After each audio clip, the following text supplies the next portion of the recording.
Magandang tanghali po, Nay Tay. Magandang Tanghali din. Ayun po, andito po ulit kami para mang-abala ng sandali sa inyo.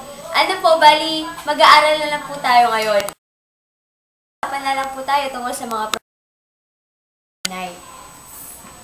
Ayun po, magtatagal po siya ng siguro mga 10 hanggang 15 minuto. Bali, katulad nga po ng sinabi ng mga kasama ko, tungkol po siya sa problema na base po dun sa mga impormasyon na yung naibigay niyo po sa amin at kung ano-ano po yung pwede nating maiwasang mga sakit kapag po napanatili natin na hindi malinis yung ating kapaligiran. So, yun po. Nay. Kung pwede na... Kung okay lang po sa inyo, Nay, simulan na po natin. Simulan na. Tatawagin ko na yung mga anak ko. Sige po, salamat po. Mga anak! Bakit tayo? Johnson, Joy, hindi nga kayo dito. Ayan, okay na po. Okay po, Nay. Yung ituturo po namin ay personal hygiene or yung pagpapanatili na. Ano ba yung personal hygiene? Ang personal hygiene po ay ang pinakasimpleng konsepto ng paglilinis, pag-aayos at pag-aalaga ng ating katawan. Lahat naman po tayo definition ng personal hygiene. Ito rin po ang sukatan ng personal na kalinisan at kaayusan. Ito po ang sangkot sa pangangalaga sa balat, sa buhok, sa kuko, sa ngipin, sa ilong, mga mata, tenga, at iba pang bahagi ng ating. Nalaman na po natin yung definition ng personal hygiene. Ang susunod na ay yung kahalagahan ng hygiene o yung paglilinis ng ating katawan. Kung saan ay mapoprotektahan po ng mga tao ang kanilang sarili sa mga iba't ibang uri ng sakit, kaya ng diarrhea o yung pagkatae na common na po sa atin. Nakukuha po yan sa maruming kapaligiran. Pwede rin po ang infeksyon na makuha. Kapag meron po kasing sapat na impormasyon o kaalaman, nahihikayat po natin na baguhin ang hygiene behavior.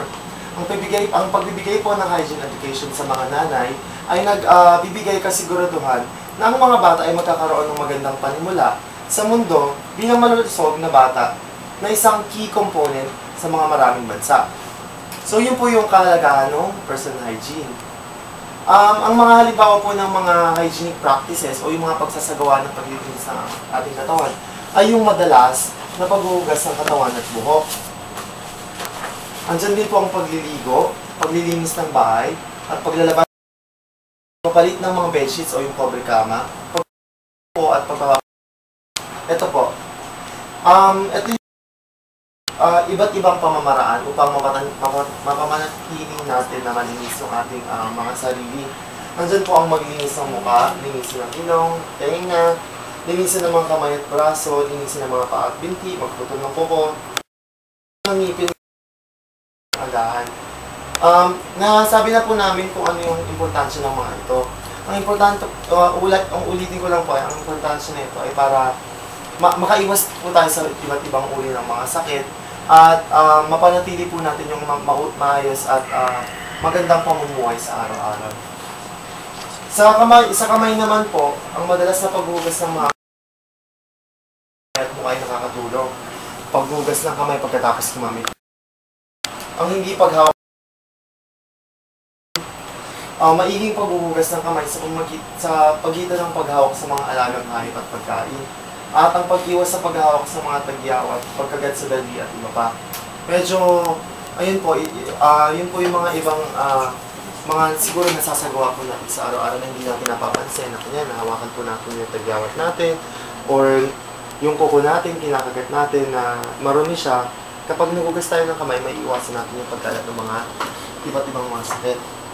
At ang iba naman po ay oral hygiene o yung pag-aalaga sa ating ngipin, sa gums o sa ating gilagid, pag-iwas sa pagkakaroon ng bad breath o yung mabahong hininga. Ang araw-araw na pagsisipilyo at pag-floss ng ngipin para maiwasan ng tooth decay, gum disease at bad breath, paggamit ng mouthwash, paggamit ng malinis na damit at underwear araw-araw, at madalas na paghugas ng ating mukha. So yun po, ang susunod naman po ay i-discuss ng ating partner, Marinor. Magandang araw po ulit sa inyo, Nay, Tay. Ngayon naman po, Dadako na po tayo sa susunod buhok.